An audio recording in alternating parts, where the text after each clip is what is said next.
प्रिय भक्तजनों, रिलीजियस दुनिया चैनल पर आप सभी का स्वागत है। भक्तजनों, उत्तराखंड में मई माह से छोटा चार धाम की यात्रा प्रारंभ होती है। चार धाम में केदारनाथ, बद्रीनाथ, गंगोत्री और यमुनोत्री की यात्रा होती है। यहाँ की यात्रा पहले बहुत कठिन हुआ करती थी, परंतु अब मार्ग बनने से यहाँ यात्रा करना बहुत ही सुगम हो गया है।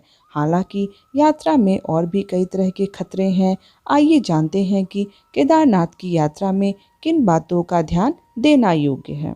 पहली बात, 12 साल से कम उम्र और 60 साल से ज़्यादा की उम्र के लोगों को यहाँ की यात्रा से बचना चाहिए, क्योंकि ऑक्सीजन लेवल कम रहता है और रास्ते में कई तरह की परेशानियों को झेलना पड़ सकता है।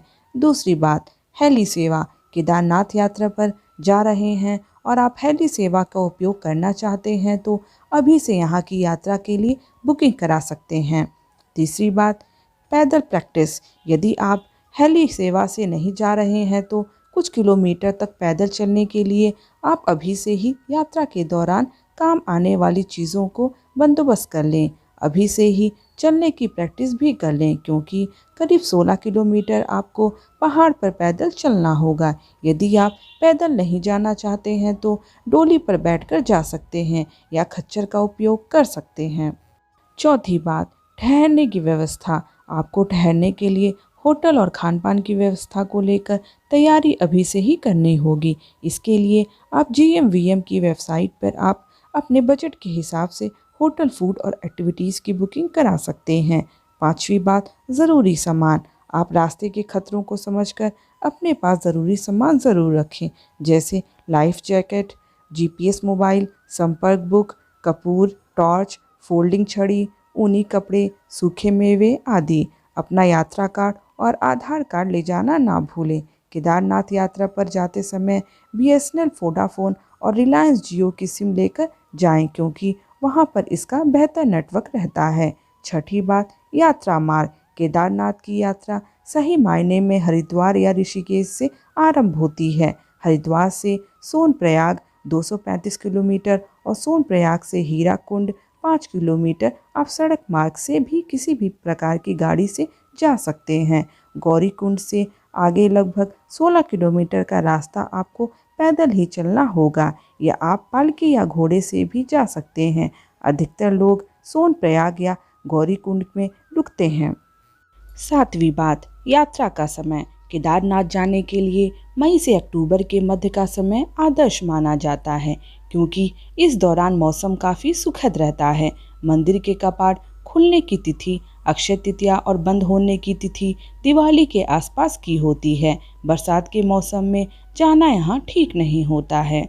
आठवीं बात, ठंड का सामान।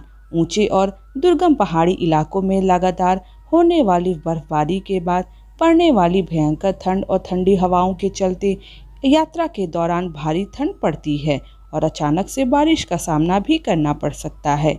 ऐसे में रेनकोट के साथ ही कंबल लेकर जरूर जाएं। नौवीं बात, रात में न करें यात्रा। कई लोग समय बचाने के लिए रात में अपने रिस्क पर पैदल निकल पड़ते हैं। रात में एक और जहां जंगली जानवरों का खतरा रहता है, वहीं प्राकृतिक आपदा के समय आप खतरे में भी पड़ सकते हैं।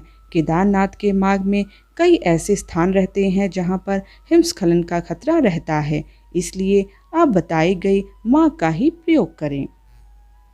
10वीं बात, गौरीकुंड से यात्रा। यदि आप एक ही दिन में यात्रा करना चाहते हैं तो शाम के पूर्व ही गौरीकुंड पहुंच जाएंगे, क्योंकि शाम के बाद वहां के मौसम का कोई भरोसा नहीं। इसके बाद गौरीकुंड से सोनप्रयाग रातों रात जाने की ना सोचें, सुबह ही जाएं। कारण यह है कि रात में सोनप्रयाग जाने वाले वाहनों में बहुत कम सीट मिलती है और गौरीकुंड में पहले से होटल या लॉज बुक नहीं कराई तो परेशानी उठाना पड़ सकता है। प्रिय भक्तजनों, मेरे द्वारा दी गई जानकारी अगर आप लोगों को पसंद आए तो कृपया इस चैनल को सब्सक्राइब और इस वीडियो को लाइक करना और अपने दोस्तों में शेयर करना मत भूलिएगा। धन्यवाद।